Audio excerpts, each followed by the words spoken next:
ನೋಡೋಕೆ ಜಮೀನು ತುಂಬ ಚೆನ್ನಾಗಿರುತ್ತೆ, ಬಟ್ ಬೆಳೆ ಹಾಕಿದಾಗ ಈಲ್ಡೇ ಬರಲ್ಲ.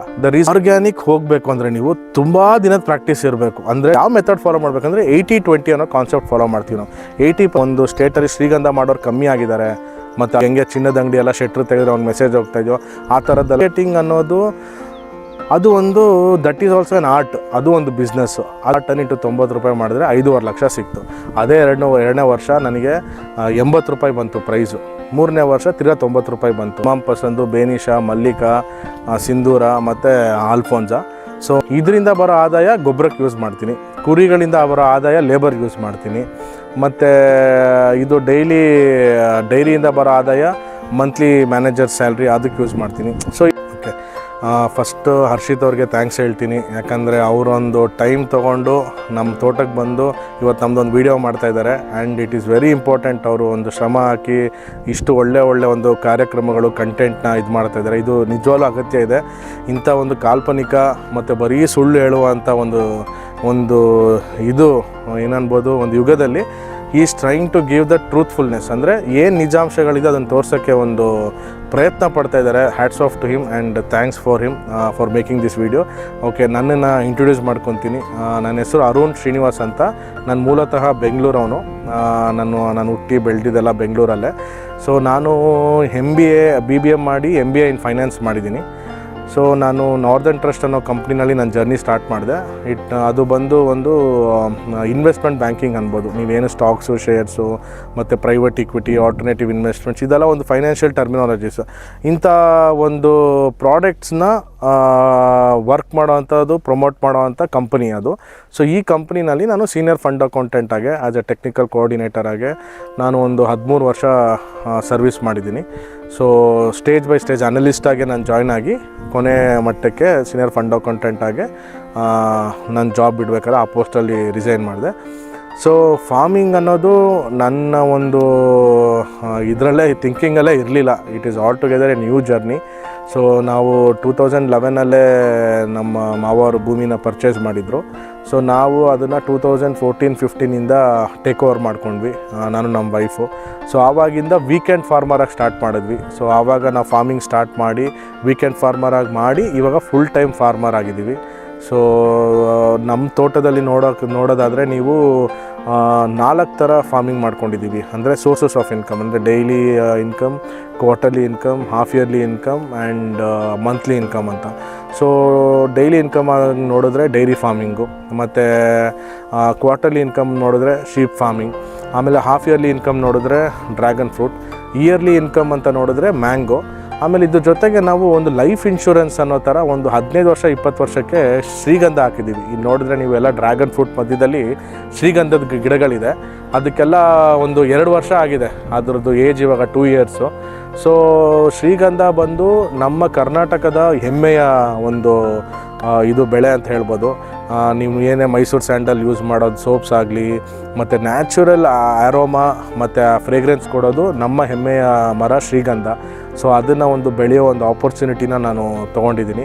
ಸೊ ಈ ಥರ ಒಂದು ಕ್ರಾಪ್ಸ್ನ ಸೆಲೆಕ್ಟ್ ಮಾಡಿ ಕೋವಿಡಿಂದ ನಾನು ಫಾರ್ಮಿಂಗ್ ಅನ್ನೋ ಒಂದು ಪ್ರಾಕ್ಟೀಸ್ನ ಸ್ಟಾರ್ಟ್ ಮಾಡಿದ್ದೀನಿ. ಸೊ ನನ್ನ ಜರ್ನಿ ಫಾರ್ಮಿಂಗಲ್ಲಿ ಸ್ಟಾರ್ಟ್ ಮಾಡಿ ಮದರ್ ನೇಚರ್ ಅರ್ಥ್ಗೇನೋ ಒಂದು ಸರ್ವಿಸ್ ಮಾಡಬೇಕು ಅಂತ I have come to this farming. So ಇದು ನನ್ನ ಬಗ್ಗೆ ಪರಿಚಯ. ಸರ್, ಇವಾಗ ಕೃಷಿನ ಸಾಕಷ್ಟು ಜನ ಮಾಡ್ತಾರೆ. ಹೌದು. ನಮ್ಗೆ ವೀಕ್ಷಕರಿಗೆ ಇವಾಗ ನಾನು ಕೂಡ ಒಬ್ಬ ರೈತ ಆಗಿ ನಿಮ್ಮಿಂದ ಕಲಿಬೇಕು ಅಂತಂದ್ರೆ ನಿಮ್ಮ best practices, especially best practices ಅಂತ ಬಂದಾಗ ಗೊಬ್ಬರ ಹೇಗೆ ಕೊಡ್ತೀರಾ, ಗಿಡಗಳನ್ನ ಹೇಗೆ ನೋಡ್ಕೊಂತೀರಾ, ಇವತ್ತು ಒಂದು ದೊಡ್ಡ ಟೆನ್ಷನ್ ಅಂತಂದ್ರೆ ಲೇಬರ್, ಹೌದು, ಅದನ್ನ ಹೇಗೆ ಮ್ಯಾನೇಜ್ ಮಾಡ್ತೀರಾ? ಸೊ ಅದ್ರ ಬಗ್ಗೆ ತಿಳ್ಕೊಂತ ಹೋಗೋಣ ಸರ್. ಓಕೆ, ಖಂಡಿತವಾಗ್ಲೂ. ಫಾರ್ಮಿಂಗ್ ಅನ್ನೋದು ಫಾರ್ಮಿಂಗ್ ಅಂತೇನಲ್ಲ, ಯಾವ ಕೆಲಸನೂ ಈಸಿ ಅಲ್ಲ. ಇವಾಗ ನಾವು ಕಂಪ್ನಿನಲ್ಲಿ ಕೆಲಸ ಮಾಡಬೇಕಂದ್ರೂ MBA ಓದಿದ್ವಿ, MBA ಓದಿ ಅದಕ್ಕಂತ ಕೋರ್ಸಸ್ ಮಾಡಿ, ಆಮೇಲೆ ನಾವು ಅದಕ್ಕಂತ ಕೋರ್ಸಸ್ ಮಾಡಿ ಅದಕ್ಕಂತಲೇ ಕಷ್ಟಪಟ್ಟು ಮತ್ತು ಕಂಪ್ನಿನಲ್ಲಿ ಟ್ರೈನಿಂಗ್ ತೊಗೊಂಡು ನಾವು ಒಂದು 1.5 ಲಕ್ಷ 1 ಲಕ್ಷ ಸಂಬಳ ನೋಡಬೇಕು ಅಂದರೆ ಸುಮಾರು ನಾವೊಂದು 12 ವರ್ಷ ಕಷ್ಟಪಟ್ವಿ. ಸೊ ಯಾವುದೋ ಒಂದು ವೃತ್ತಿನೂ ಅಷ್ಟು ಈಸಿಯಾಗಿ ಸಿಗೋಲ್ಲ. ಸೊ ಫಾರ್ಮಿಂಗ್ ಅನ್ನೋದು ಏನಕ್ಕೆ ನಮಗೆ ಅದು ಕಷ್ಟ ಆಗುತ್ತೆ ಎಲ್ಲರಿಗೂ ಅಂದರೆ ನಮ್ಗೆ ಅದ್ರ ಬಗ್ಗೆ ಎಜುಕೇಷನ್ ಇಲ್ಲ. ಅಂದರೆ ಇವಾಗ ನಾವು ನೋಡಿ ಸ್ಕೂಲು ಕಾಲೇಜಸ್ಸಲ್ಲಾಗಲಿ ಮ್ಯಾಥಮೆಟಿಕ್ಸು ಮತ್ತು ಜಾಗ್ರಫಿ, ಹಿಸ್ಟ್ರಿ ಇದ್ರ ಬಗ್ಗೆ ಎಲ್ಲ ತುಂಬ ಚೆನ್ನಾಗಿ ಪಾಠ ಮಾಡಿರ್ತಾರೆ. ಸೊ ಅದ್ರ ಬಗ್ಗೆ ನಮಗೆ ಸೌಂಡ್ ನಾಲೆಜ್ ಇರುತ್ತೆ. ಅದಕ್ಕೆ ನಾವು ಕಂಪ್ನಿಗಳಾಗಲಿ ಅಲ್ಲಿ ಆಗಲಿ ಹೋಗಿ ಸಕ್ಸಸ್ ಆಗ್ತೀವಿ. ಅದೇ ನಮ್ಗೆ ಅಗ್ರಿಕಲ್ಚರ್ ಬಗ್ಗೆ ಚಿಕ್ಕ ವಯಸ್ಸಿಂದನೇ ಸ್ಕೂಲ್ ಡೇಸಿಂದನೇ ನಮಗೆ ಅದಕ್ಕೆ ಒಂದು ಸ್ಟ್ರಾಂಗ್ ಫೌಂಡೇಶನ್ ಕೊಟ್ಟರೆ ಪ್ರತಿಯೊಬ್ಬನೂ ಸಕ್ಸಸ್ಫುಲ್ ಫಾರ್ಮರ್ ಆಗ್ಬೋದು. ಇವಾಗ ಯಾಕೆ ಫಾರ್ಮಿಂಗಲ್ಲಿ ಎಷ್ಟೊಂದು ಜನ ಕಾರ್ಪೊರೇಟ್ ಥರ ಬಿಲ್ಡ್ ಆಗಿ ಕ್ಲೋಸ್ ಟುಗೆದರ್ ಅರ್ನ್ ಮಾಡೋರು ಇದ್ದಾರಲ್ಲ, ಸೊ ಅವರೆಲ್ಲ ಯಾಕೆ ಹಂಗೆ ಮಾಡಿದ್ದಾರೆ ಅಂದರೆ ಅದ್ರ ಬಗ್ಗೆನೇ ಸ್ಟಡೀಸ್ ಮಾಡಿದ್ದಾರೆ. ಸೊ ನಾವು ಪ್ರತಿಯೊಬ್ಬರೂ ಅಗ್ರಿಕಲ್ಚರ್ ಬಗ್ಗೆ ಚಿಕ್ಕ ವಯಸ್ಸಿಂದನೇ ಸ್ಟಡಿ ಮಾಡಬೇಕು. ನಾವು ಬೆಳೆಯೋ ಊಟ ಯಾವ ಥರ ಬೆಳಿತೀವಿ ಅನ್ನೋದು ತುಂಬ ಇಂಪಾರ್ಟೆಂಟ್. ಯಾಕಂದರೆ ಬೆಳಗ್ಗೆ ಎದ್ದರೆ ನಾವು ನೈಟ್ ಮಲಗೋ ತನಕನೂ ನಾವು ಮಾಡೋದೇ ಊಟ ಅನ್ನೋ ಒಂದು ಪದಾರ್ಥ. ಅದು ನಾವು ಹೆಂಗೆ ಬೆಳಿತೀವಿ, ಎಷ್ಟು ಮುಖ್ಯ ಅಂತ ನಾವು ತಿಳ್ಕೊಂಡಾಗ ಏನಾಗುತ್ತೆ, ನಮ್ಗೆ ಅದ್ರ ಬಗ್ಗೆ ಆಸಕ್ತಿ ಬರುತ್ತೆ ಮತ್ತು ಒಳ್ಳೆ ರೀತಿಯಲ್ಲಿ ಆದಾಯನೂ ಮಾಡ್ಬೋದು. ಇವಾಗ ಫಾರ್ಮಿಂಗ್ ಪ್ರಾಕ್ಟೀಸಸ್ ಅಂತ ಕೇಳಿದ್ರಿ ಸರ್, ಏನಂತಂದ್ರೆ ತುಂಬಾ ಚೆನ್ನಾಗಿ ಡ್ರ್ಯಾಗನ್ ಫ್ರೂಟ್ ಬೆಳೆದಿದ್ದಾರೆ. ಹೌದು. ಸೊ ಅದರಲ್ಲಿ ನೀವು ಫಸ್ಟ್ ಬೆಳೆದಿದ್ದೀವಿ, ನಾವು ಲಾಸ್ಟ್ ಬೆಳೆದಿದ್ದೀವಿ ಅನ್ನೋದು ಬರಲ್ಲ. ಆದ್ರೆ ಈಗ ನಿಮ್ಮ ಬೆಸ್ಟ್ ಪ್ರಾಕ್ಟೀಸ್, ಈಗ ನನ್ನ ಒಬ್ಬ ಸಾಮಾನ್ಯ ರೈತ, ನನಗೆ ನಾನು ಯಾವುದೋ ಗೊಬ್ಬರ ಸಿಕ್ಕಿದ್ದು ಹಾಕ್ತೀನಿ ಅಥವಾ ಏನೋ ಒಂದು ಸಿಕ್ಕಿದ್ ಸ್ಪ್ರೇ ಮಾಡ್ತೀನಿ ಅಂತ ಹೋಲ್ಸಿದ್ರೆ, ನಿಮ್ಮ ಬೆಸ್ಟ್ ಕ್ವಾಲಿಟಿ ಫ್ರೂಟ್ಸ್ ಕೊಡ್ಬೇಕಂತಂದ್ರೆ ನೀವ್ ಹೇಳಿದ್ರಿ, ನಾನು ನೀವು ಮಾತಾಡ್ಬೇಕಾದ್ರೆ ಬೇರೆಯವರ ಆರೋಗ್ಯ ಗಮನದಲ್ಲಿ ಇಟ್ಕೊಂಡು ನಾವು ಬೆಳಿಬೇಕಂತ. ಹೌದು. ಹೇಗೆ ಸರ್, ನೀವು ಏನು ಗಮನದಲ್ಲಿ ಇಟ್ಕೊಂಡು ಹೇಗೆ ಮಾಡ್ತಾ ಇದ್ದೀರಾ? ಆ ಬೇರೆಯವರು ಆರೋಗ್ಯ ಅನ್ನೋ ಕಾನ್ಸೆಪ್ಟ್ ಯಾಕೆ ಇಟ್ಕೊಬೇಕು ಅಂತ ಹೇಳ್ತೀನಿ ಅಂದರೆ, ನಾವಿವಾಗ ನಮ್ಮ ಪ್ರಾಡಕ್ಟ್ ಇವಾಗ ನನಗೆ ಇವಾಗ ಎಷ್ಟೊಂದು ಜನ ಕೇಳ್ತಾರೆ, ಸರ್ ಇವಾಗ ನೀವು ಆರ್ಗ್ಯಾನಿಕ್ಕಾಗಿ ಬೆಳೆದ್ರೆ ಅದಕ್ಕೆ ಸಪ್ರೇಟ್ ಪ್ರೈಸ್ ಸಿಗುತ್ತಾ ಅಂತ. ಏನೇ ಬೆಳೆದ್ರೂ ಟ್ರೇಡರ್ಸ್ಗೆ ಅದೆಲ್ಲ ಮುಖ್ಯ ಇಲ್ಲ, ಅವ್ರಿಗೇನೋ ಹಣ್ಣು ಬೇಕಷ್ಟೇ. But end of the day it's my self satisfaction. ಅಂದರೆ ನಾನೊಂದು ಒಳ್ಳೆ ಪ್ರಾಡಕ್ಟ್ ಕೊಡ್ತಾಯಿನಿ. ಈ 130 ಕೋಟಿ ಪಾಪ್ಯುಲೇಷನಲ್ಲಿ ನಮ್ಮ ಹಣ್ಣು ತಿನ್ನೋರು ಎಲ್ಲೋ ಒಂದು 1% ಜನ ಟೋಟಲ್ ಪಾಪ್ಯುಲೇಷನ್ ಇರ್ತಾರೆ. ಅವ್ರಿಗೊಂದು ಒಳ್ಳೇದಾಗುತ್ತೆ ಅನ್ನೋದು ನನ್ನ ಸೆಲ್ಫ್ ಸ್ಯಾಟಿಸ್ಫ್ಯಾಕ್ಷನ್ ಅದೇ. ಸೊ ಇವಾಗ ನಾನು ಬೆಳೆಯೋ ಪ್ರಾಕ್ಟೀಸಸ್ ಸಿಂಪಲ್ ಏನಂದರೆ, ನಮಗೆ ಸಿಗೋ ಅಂಥ ನಾರ್ಮಲ್ ಗೊಬ್ಬರ. ಇವಾಗ ನೀವು ನೋಡಿದ್ರೆ ಇಲ್ಲಿ ಆಲ್ರೆಡಿ ಗೊಬ್ಬರ ಹಾಕ್ಸಿದ್ದೀನಿ ಈ ವರ್ಷ. ಇದು ಬಂದು ಪ್ಯೂರ್ ನಾರ್ಮಲ್ ಮೊಟ್ಟೆ ಕೋಳಿ ಗೊಬ್ಬರ. ಇದು ಬಂದು ನಿಮಗೆ ಮೊಟ್ಟೆ ಕೋಳಿ ಗೊಬ್ಬರ ಆದರೂ ಆಗಲಿ, ಕುರಿ ಗೊಬ್ಬರ ಇಲ್ಲ ಹಸು ಸಗಣಿ, ಸೊ ಇಂಥ ಗೊಬ್ಬರ ವರ್ಷಕ್ಕೆ 2 ಸಲ ಹಾಕ್ಸ್ತೀನಿ. ಇವಾಗ ನಾನು ನವಂಬರ್ ಡಿಸೆಂಬರ್ ಮಂತಲ್ಲಿ ಒಂದು ಸಲ ಹಾಕ್ಸ್ತೀನಿ. ಅದು ಬಿಟ್ಟರೆ ನೆಕ್ಸ್ಟು ಇವಾಗ ಫ್ರೂಟಿಂಗ್ ಟೈಮಲ್ಲಿ ನವಂಬರ್ ಡಿಸೆಂಬರಲ್ಲಿ ಹಾಕ್ಸೋದು ನನಗೆ ಪ್ಲ್ಯಾಂಟೇಷನ್ಗೆ ಹೆಲ್ಪ್ ಮಾಡುತ್ತೆ, ಪ್ಲ್ಯಾಂಟ್ ಗ್ರೋತ್ಗೆ. ಈ ಟೈಮಲ್ಲಿ ಹಾಕೋದು ನನಗೆ ಫ್ರೂಟಿಂಗ್ ಹೆಲ್ಪ್ ಆಗುತ್ತೆ. ಯಾಕಂದರೆ ನಾವು ಬೆಳಗ್ಗೆ ತಿಂಡಿ ಮಾಡ್ತೀವಿ, ಮಧ್ಯಾಹ್ನ ಊಟ ಮಾಡ್ತೀವಿ, ಆ ಥರ ಫ್ರೂಟ್ಸ್ಗೂ ಟೈಮ್ ನೋಡ್ಕೊಬೇಕು. ನಾವು ಇಲ್ಲೇ ಫೇಲ್ ಆಗ್ತಿರೋದು ರೈತರು. ಏನು ಮಾಡ್ತಾಯಿದ್ದಾರೆ, ಇವಾಗ ರೆಡಿ ಗೊಬ್ಬರಗಳು ಬಂದುಬಿಡ್ತಾಯಿದೆ ಎಲ್ಲರಿಗೂ. ಹೆಂಗೆ ರೆಡಿಮೇಡ್ ಪ್ರಾಡಕ್ಟ್ಸ್, ಇವಾಗ ಹೆಂಗೆ ನಾವು 2 ಮಿನಿಟ್ಸ್ ಮ್ಯಾಗಿ ತಿಂತೀವೋ ಆ ಥರ 2 ಮಿನಿಟ್ಸ್ ಗೊಬ್ಬರ ರೆಡಿ ಆಗ್ತಾಯಿದೆ. ಅಂದರೆ ನಮ್ಮ ಜನ ಏನು ಮಾಡ್ತಾಯಿದ್ವಿ, ಇವಾಗ ನಾವು ಕೋಳಿ ಗೊಬ್ಬರ ಆಗಲಿ, ಹಸು ಗೊಬ್ಬರ ಆಗಲಿ, ಕುರಿ ಗೊಬ್ಬರ ಆಗಲಿ ಹುಡುಕಿ ತರ್ತಾಯಿಲ್ಲ. ಈಗ ನಾವು ಏನು ಮಾಡ್ತೀವಿ, ರೆಡಿಯಾಗೇ ಎಲ್ಲ ಇರುತ್ತೆ, ಅದನ್ನು ಮಾರ್ತಾಯಿದ್ದಾರೆ, ಅದನ್ನು ಹಾಕ್ತಾಯಿದ್ವಿ. ಎಷ್ಟು ಮಟ್ಟಿಗೆ ಗೊತ್ತು ನಮಗೆ ಅದು ಪ್ಯೂರಿಟಿ ಇದೆ, ಅದೆಲ್ಲ ಮಿಕ್ಸ್ ಮಾಡ್ತಾರೆ ಅವರು ಅಂತ ನಮಗೆ ಅದು ಇನ್ನೊಂದು ಸರ್ಟಿಫಿಕೇಟ್ ತೋರಿಸ್ತಾ ಇದ್ದಾರೆ ಇವಾಗ ಇಷ್ಟು ಕಂಟೆಂಟ್ ಇದೆ ಅಂತ. ಅದನ್ನು ಯಾರು ಗ್ಯಾರಂಟಿ ಮಾಡಿಲ್ಲ, ಅಥರೈಸ್ ಮಾಡಿಲ್ಲ. ಇವಾಗ ಎಲ್ಲ ದುಡ್ಡು ಕೊಟ್ಟರೆ ಯಾವ ಸರ್ಟಿಫಿಕೇಟ್ಸ್ ಆದರೂ ಬರುತ್ತೆ. ಸೊ ಈ ಥರ ನಾವು ನ್ಯಾಚುರಲಾಗೆ ನಾವು ಫಾರ್ಮ್ಗೆ ಹೋಗ್ಬಿಟ್ಟು, ಕೋಳಿ ಫಾರ್ಮ್ಗೋ ಇಲ್ಲ ಕುರಿ ಶೆಡ್ಗೆ ಹೋಗೋ ಇಲ್ಲ ಹಸು ಕೊಠಡಿಗೆ ಹೋಗೋ, ನಾವೇ ಗೊಬ್ಬರ ಹಾರಿಸ್ಕೊಂಡ್ಬಂದು ಅದನ್ನೊಂದು 2-3 ತಿಂಗಳು ಪ್ರಿಪ್ರೇಷನ್ ಮಾಡಿಕೊಂಡು ಅದನ್ನು ಬಿಸಿಲಲ್ಲಿ ಒಣಗಿಸಿ ಅದಕ್ಕೆ ಟ್ರೈಕೋಡರ್ಮಾ, ಸುಡಾನೋಮಸು ಮತ್ತು ಇನ್ನೂ ಕೆಲವೊಂದು ಕಲ್ಚರ್ಸ್ ಬರುತ್ತೆ, ಬೇವಿನ ಹಿಂಡಿ ಮತ್ತು ಹೊಂಗೆ ಹಿಂಡಿ, ಇದನ್ನೆಲ್ಲ ನಾವೇ ಮಿಕ್ಸ್ ಮಾಡಿಕೊಂಡು ತಯಾರು ಮಾಡಿಕೊಂಡು ಚೆನ್ನಾಗಿ ನೀರು ಬಿಟ್ಟು ಅದನ್ನು ಒಣಗಿಸಿ ಒಂದು 2 ತಿಂಗಳು ಮುಂಚೆ ಪ್ರಿಪ್ರೇಷನ್ ಮಾಡಿಕೊಂಡು ಕೊಟ್ಟಾಗ ನಮ್ಮ ಭೂಮಿನೂ ಫಲವತ್ತು ಚೆನ್ನಾಗಿರುತ್ತೆ, ಗಿಡನೂ ಚೆನ್ನಾಗಿರುತ್ತೆ ಮತ್ತು ಎಲ್ಲರ ಆರೋಗ್ಯನೂ ಚೆನ್ನಾಗಿರುತ್ತೆ. ನೀವು ಫ್ಯೂಚರ್ ಸಾಯಿಲ್ನ ಒಳ್ಳೆ ರೀತಿಯಿಂದ ನೆಕ್ಸ್ಟ್ ಜನ್ರೇಷನ್ಸ್ ಬಿಟ್ಕೊಡ್ಬೋದು.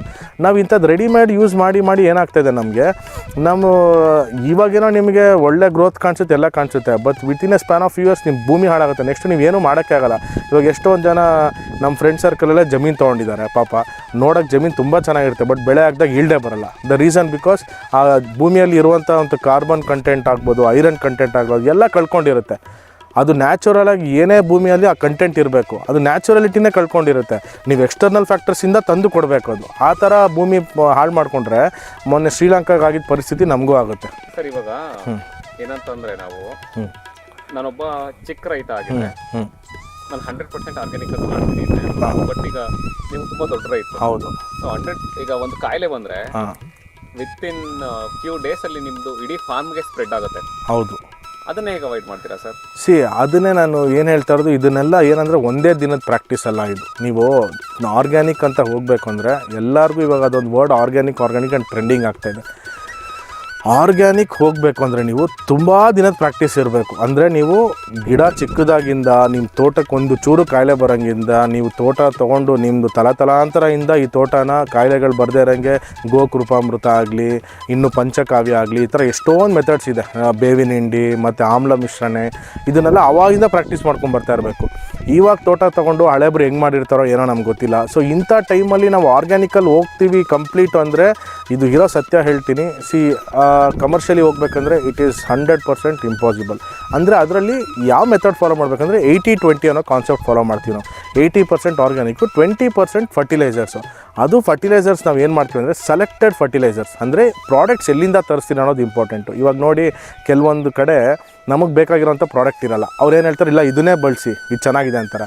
ಯಾಕೆ ಅದನ್ನು ಹೇಳ್ತಾರೆ? ಅವ್ರಿಗರಲ್ಲಿ ಜಾಸ್ತಿ ಪರ್ಸೆಂಟೇಜ್ ಮಾರ್ಜಿನ್ ಇರುತ್ತೆ, ಮತ್ತು ಅವರಿಗೆ ಇದನ್ನು ಮಾರಿದ್ರೆ ಇಷ್ಟು ಪರ್ಸೆಂಟೇಜ್ ಕಮಿಷನ್ ಕೊಡ್ತಾರೆ, ಮತ್ತು ಇನ್ನೊಂದು ಏನಂದರೆ ಇಷ್ಟು ದಿನ ಕ್ರೆಡಿಟ್ಸ್ ಕೊಡ್ತಾರೆ. ಅದೇ ನಿಮಗೆ ಟಾಪ್ ಕಂಪನೀಸ್ ಇದೆ, ಸಿಂಜೆಂಟಾ, BASF ಮತ್ತು ಬೇಯರ್ಸ್ ಕಂಪನಿ, ಇವರೆಲ್ಲ ಬಂದು ಯುರೋಪಿಯನ್, ಇವರೆಲ್ಲ ದೇ ಆರ್ ಮೆಂಟ್ ಆಗಿನ ಕಾಲದಿಂದನೂ ಅವರು ಮಾಡೋವಂಥ ಪ್ರಾಡಕ್ಟ್ಸಲ್ಲಿ ಆ 100% ಒಂದು ಕ್ವಾಲಿಟಿನ ಕೊಡ್ತಾರೆ. ಯಾಕಂದರೆ ಅವರೆಲ್ಲ ದೊಡ್ಡ ದೊಡ್ಡ ಕಾರ್ಪೊರೇಟ್ ಪ್ಲೇಯರ್ಸು, ಅವರೆಲ್ಲ ಸುಮ್ಮನೆ ಹಂಗಂದರೆ ಮಾಡೋ ಥರ ಇಲ್ಲ. ಮತ್ತು ಅವ್ರ ಮಾರ್ಜಿನ್ ಎಲ್ಲ ತುಂಬ ಕಮ್ಮಿ ಇರುತ್ತೆ, 2%, 5% ಪ್ರಾಫಿಟ್ ಮಾರ್ಜಿನ್ ಇರುತ್ತೆ. ಅದನ್ನೆಲ್ಲ ತೊಗೊಂಬಂದು ಇವ್ರು ಮಾರೋಕ್ಕಾಗಲ್ಲ. ಯಾಕಾಗಲ್ಲ? ಒಂದೊಂದು ಜಾಗದಲ್ಲಿ ಅಂದರೆ ಅವ್ರಿಗೆ ಅದನ್ನೆಲ್ಲ ಅಷ್ಟು ಪ್ರಾಫಿಟ್ ಇರೋಲ್ಲ. ಸೊ ಅದ್ರದ್ದು ಪ್ರಾಡಕ್ಟ್ ಕಾಸ್ಟ್ ತುಂಬ ಕಾಸ್ಟ್ಲಿ. ಅದು ಅವ್ರು ಏನು ಮಾಡ್ತಾರೆ, ರೈತರು ಅಷ್ಟು ಕಾಸ್ಟ್ ಕೊಟ್ಟು ತೊಗೊಳಲ್ಲ. ಇವಾಗ ಯಾರೇ ಟೊಮೆಟೊ ಹಾಕಲಿ, ಮೆಣಸಿನ್ಕಾಯಿ ಹಾಕಲಿ, ಅದು ಏನಪ್ಪ 2,000 ರೂಪಾಯಿ, 300 ರೂಪಾಯಿಗೆ ಇದು ಯಾವುದೋ ಬೇರೆ ಎಷ್ಟೊಂದು ಕಂಪ್ನಿಗಳಿದೆ, ದಿನ ಕಂಪ್ನಿಗಳು ಬರ್ತಾಯಿದೆ. ಸೊ ಅಂಥ ತೊಗೊಂಡು ಹೊಡಿತಾರೆ. ಸೊ ನಾವು ಚೂಸ್ ಮಾಡೋ 20%ಅಲ್ಲಿ ಒಳ್ಳೆ ಕಂಪ್ನಿ ಪ್ರಾಡಕ್ಟ್ಸ್ ಚೂಸ್ ಮಾಡಬೇಕು. ಮತ್ತು ಅದ್ರಲ್ಲಿ ಏನು ಕಂಟೆಂಟ್ಸ್ ಇದೆ ಅಂತ ಓದಬೇಕು, ಅದು ಇಂಪಾರ್ಟೆಂಟು. ಆ ಕಂಟೆಂಟ್ಸ್ ವೆರಿ ಇಂಪಾರ್ಟೆಂಟು. ಅದು ಬಂದು ನಮಗೆ ರೆಸಿಡ್ಯೂಯಲ್ಲ, ಇಲ್ಲ ಸೆಮಿ ರೆಸಿಡ್ಯೂಯಲ್ಲ, ಇಲ್ಲ ಡೈರೆಕ್ಟ್ ಇಂಪ್ಯಾಕ್ಟಾ, ಇಲ್ಲ ನಾನ್ ಇಂಪ್ಯಾಕ್ಟಾ, ಸಿಸ್ಟಮ್ಯಾಟಿಕ್ ಅಂತ ಕೆಲವೊಂದು ಟರ್ಮಿನಾಲಜೀಸ್ ಇದೆ. ಅದನ್ನೆಲ್ಲ ನಾವು ನೋಡಬೇಕು. ಅದನ್ನು ಸೆಲೆಕ್ಟ್ ಮಾಡಿ ಆಮೇಲೆ ಇನ್ನೊಂದು ಬಯೋ ಫರ್ಟಿಲೈಸರ್ಸ್ ಅಂತ ಬರ್ತಾಯಿದೆ ಇವಾಗ. ಅದು ಹೆಂಗೆ ಅಂದರೆ it is A mixed of organic and inorganic, ಎರಡು ಬ್ಲೆಂಡ್ ಮಾಡಿ ಬರ್ತಾಯಿದೆ ಫರ್ಟಿಲೈಸರ್ಸ್. ಅಂಥದ್ದೆಲ್ಲ ಚೂಸ್ ಮಾಡಬೇಕು. ಅಂಥ ಚೂಸ್ ಮಾಡಿದಾಗ ನಮಗೆ ಕಮರ್ಷಿಯಲು ವಯಬಲ್ಲು ಮತ್ತು ತಿನ್ನೋರ್ಗು ಇಟ್ಸ್ ವೆರಿ ಗುಡ್. ಸರ್, ಈಗ ನೀವು ಹೇಳ್ತಿದ್ದೀರಾ, ಈಗ ಕಾಸ್ಟ್ ನೀವು ಹೇಳೋ ಪ್ರಕಾರ ಹೋದ್ರೆ ಕಾಸ್ಟ್ ಜಾಸ್ತಿ ಆಗ್ಬಿಟ್ಟು ನಮಗೆ ಬರೋ ಲಾಭ ಕಡಿಮೆ ಆಗಲ್ವಾ? ಇವಾಗ ಈ ಕ್ವಶನ್ ನಾನು ಹೆಂಗೆ ಆನ್ಸರ್ ಕೊಡ್ತೀನಿ ನಾನು ನಿಮಗೆ. ಕಾಸ್ಟು ಜಾಸ್ತಿ ಆಗುತ್ತೆ ನಿಜ, ಬಟ್ ನಿಮಗೆ ಆ ಕಾಸ್ಟನ್ನು ಬ್ಯಾಲೆನ್ಸ್ ಮಾಡೋಕ್ಕೆ ನಿಮಗೆ ಪ್ರಾಡಕ್ಟ್ ಕ್ವಾಲಿಟಿ ಮತ್ತು ಪ್ರಾಡಕ್ಟ್ ಈಲ್ಡ್ ಜಾಸ್ತಿ ಬರುತ್ತಲ್ಲ.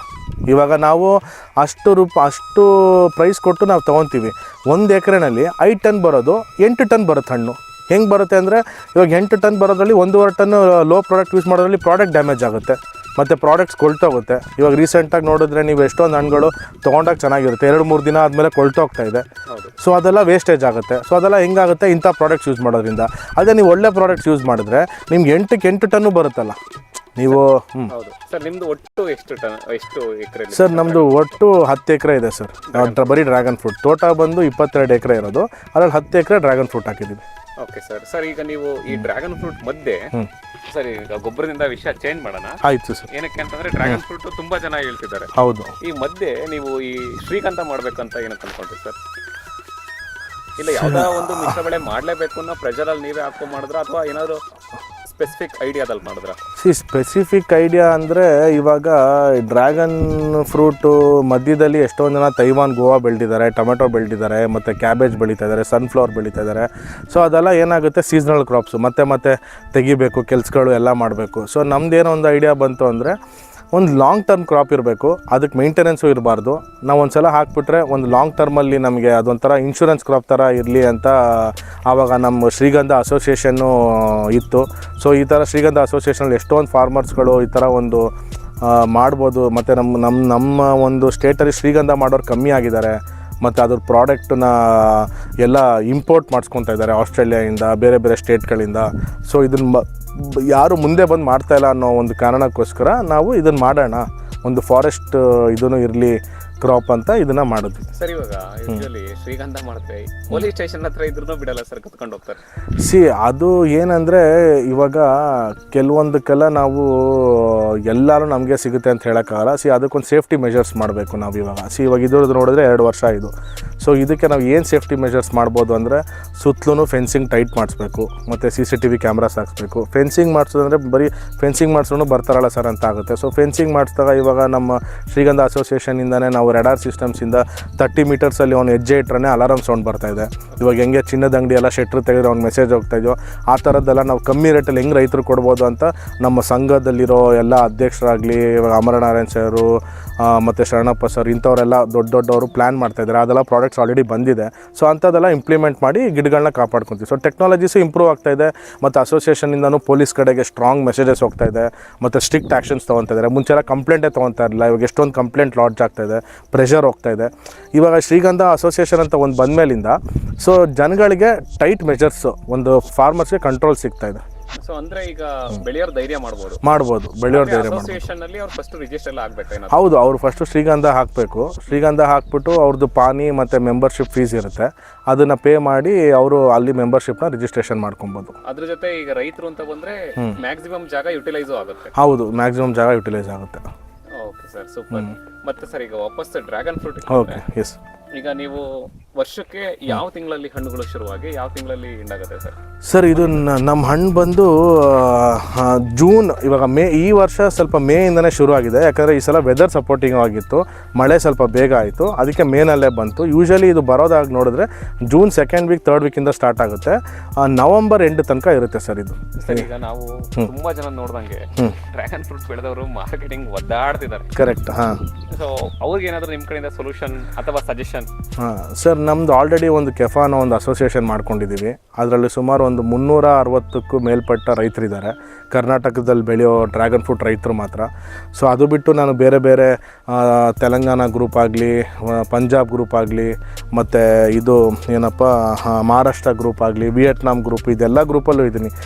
ಎಲ್ಲದರಿಂದ ನಾನು ಕಲ್ತಿರೋದು ಒಂದೇ, ಮಾರ್ಕೆಟಿಂಗ್ ಅನ್ನೋದು ಅದು ಒಂದು that is also on art, ಅದು ಒಂದು ಬಿಸ್ನೆಸ್ಸು. ಅದನ್ನು ಹೆಂಗೆ ಮಾಡಬೇಕು ಅನ್ನೋದು ನಾನು ಆಲ್ರೆಡಿ ಎಲ್ರಿಗೂ ಹೇಳ್ತಾ ಇದ್ದೀನಿ. ನೀವು ಏನು ಮಾಡಬೇಕು ಅನ್ನೋದು ನಾನು ಎಲ್ರಿಗೂ ಯಾವ ಥರ ಹೇಳ್ತಾಯಿದ್ದೀನಿ ಅಂದರೆ, ಇದು ಒಂದೇ ಕ್ರಾಪ್ ಅಲ್ಲ, ಎಲ್ಲ ಕ್ರಾಪ್ಗೂ ಹೇಳ್ತೀನಿ, ಕೇಳಿಸ್ಕೊಳ್ಳಿ. ಬಡ್ಸ್ ಇವಾಗ ಇದು ಬರ್ತಾಯಿದೆ, ಇವಾಗ ಇದು ಇಲ್ಲಿಂದ 42 ದಿನಕ್ಕೆ ಬರುತ್ತೆ. ಸೊ ಇದನ್ನು ನಾವು ಕ್ಯಾಲ್ಕುಲೇಟ್ ಮಾಡಿ ಇಟ್ಕೊಬೇಕು. ಅಂದರೆ ಎಷ್ಟು ಗಿಡಕ್ಕಾಗಿದೆ, ಆಬ್ವಿಯಸ್ಲಿ ಎಲ್ಲ ಗಿಡಕ್ಕೂ ಹೋಗಿ ಎಣ್ಸೋಕ್ಕಾಗಲ್ಲ. ಸೊ ಈ ಗಿಡದಲ್ಲಿ ಅಂದಾಜು 1, 2, 3, ಒಂದು 10 ಅಂದ್ಕೊಳ್ಳೋಣ. ಸೊ ನಮ್ಮದೊಂದು 4800 ಕಂಬ ಇದೆ, ಇಂಟು 10 ಬಡ್ಸು. ಸೊ ಒಂದು ನಂಬರ್ ಸಿಗುತ್ತೆ. ಮಲ್ಟಿಪ್ಲೈ ಬೈ 300 ಗ್ರಾಮ್ಸ್ ಆ್ಯಾವ್ರೇಜ್ ಇಟ್ಕೊಳ್ಳೋಣ. ಸೊ 1 ಗ್ರಾಮ್ ಸಿಗುತ್ತೆ. ಡಿವೈಡೆಡ್ ಬೈ 1000 ಗ್ರಾಮ್ಸ್ ಮಾಡಿ ಎಷ್ಟು ಟನ್ಸ್ ಹಣ್ಣು ಬರುತ್ತೆ ಅನ್ನೋದು ನಮ್ಗೆ ಲೆಕ್ಕ ಗೊತ್ತಾಗ್ಬಿಡುತ್ತೆ. ಸೊ ಅದನ್ನು ನಾವು ಈ ಡೇಟಿಗೆ ಮಾರ್ಕ್ ಮಾಡಿ ಇಟ್ಕೊಂಡ್ಬಿಡ್ಬೇಕು. ಇಲ್ಲಿಂದ 42 ದಿನ ಯಾವ ಡೇಟ್ ಬರುತ್ತೆ ಅದು ಆಜು ಬಾಜು 2-3 ದಿನ ಆ ಕಡೆ ಈ ಕಡೆ ನೋಡಿಕೊಂಡು ನಾವು ಮಾರ್ಕೆಟಿಂಗ್ ಶುರು ಮಾಡಬೇಕು. ಎಲ್ಲರಿಗೂ ಹೋಗಿ ಹೇಳಬೇಕು, ಅಂಗಡಿಯವ್ರಿಗಾಗಲಿ ಎಲ್ಲರಿಗೂ, ಇಂಥ ದಿನ ಹಣ್ಣು ಬರುತ್ತಪ್ಪ ನಮ್ಮದು ಇಂಥ ದಿನ ಹಣ್ಣು ತಗೋ, ಹಿಂಗೆ ಈ ಥರ ನಮ್ಗೆ ಹೆಲ್ಪ್ ಮಾಡು, ಈ ಥರ ಅಂತ ನಾವು ಎಲ್ಲರಿಗೂ ಒಂದು ಅಂದಾಜು ದಿನಗಳು ಹೇಳಬೇಕು. ಅಂದಾಜು ದಿನಗಳು ಹೇಳಿದಾಗ ನಮ್ಮ ಮಾರ್ಕೆಟಿಂಗ್ ಒಂದು ಧೈರ್ಯ ಬರುತ್ತೆ. ನಾವು ಇನ್ನೇನು ಇವತ್ತು ಹಣ್ಣು ಬರುತ್ತೆ, ಇವತ್ತು ಮಾರ್ಕೆಟಿಂಗ್ ಓಡಾಡಿದ್ರೆ ಗ್ಯಾರಂಟಿ ಕಷ್ಟ ಆಗುತ್ತೆ. ಆಮೇಲೆ ಮಾರ್ಕೆಟಿಂಗಲ್ಲಿ ನಾನು ಹೇಳ್ದಂಗೆ ನಾನು ಚಾನಲ್ಸ್ ಕ್ರಿಯೇಟ್ ಮಾಡ್ಕೊಂಡಿದ್ದೀನಿ. ಒಂದು ಡೈರೆಕ್ಟ್ ಕಸ್ಟಮರ್ಸು, ಇನ್ನೊಂದು ರಿಟೇಲರ್ಸು, ಇನ್ನೊಂದು ಟ್ರೇಡರ್ಸು, ಇನ್ನೊಂದು ಹೋಲ್ಸೇಲರ್ಸ್ ಅಂತ. ಸೊ ಈ ಥರ ಚಾನಲ್ಸಲ್ಲಿ ವರ್ಕ್ ಮಾಡಿಕೊಂಡು ಆಮೇಲೆ ಬರೀ ಒಂದೇ ಸ್ಟೇಟಿಗೆ ಹಣ್ಣು ಕಳಿಸ್ಬಾರ್ದು. ಇವಾಗ ರೈತರು ಏನು ಮಾಡ್ತಾರೆ, ಉಸ್ಕೂರು ಮಾರ್ಕೆಟ್ ಸಿಗ್ತಾ ಎಲ್ಲರೂ ನಡೀರಿ ಅಲ್ಲೇ ಹಾಕೋಣ, ಅದು ತಪ್ಪದು. ನೀವು ಡಿಫ್ರೆಂಟ್ ಚಾನಲ್ ಸೆಲೆಕ್ಟ್ ಮಾಡಬೇಕು.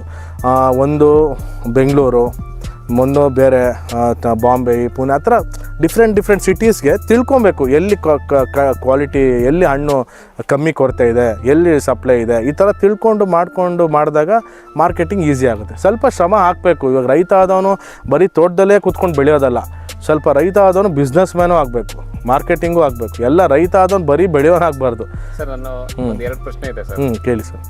ಹೊಸ್ದಾಗಿ ಹಾಕೋರಿಗೆ, ಹಾಂ, ಅವರು ಈಗ ನೀವು ಆಬ್ವಿಯಸ್ಲಿ ಹೋಗಿ ಬೇರೆ ಬೇರೆ ತೋಟಕ್ಕೆ ಸ್ಟಡಿ ಮಾಡಿರ್ತೀರ, ಅವ್ರು ಹೇಗೆ ಮಾಡ್ಬೇಕು ಸರ್? ಹೊಸ್ದಾಗಿ ಹಾಕ್ಬೋದಾ?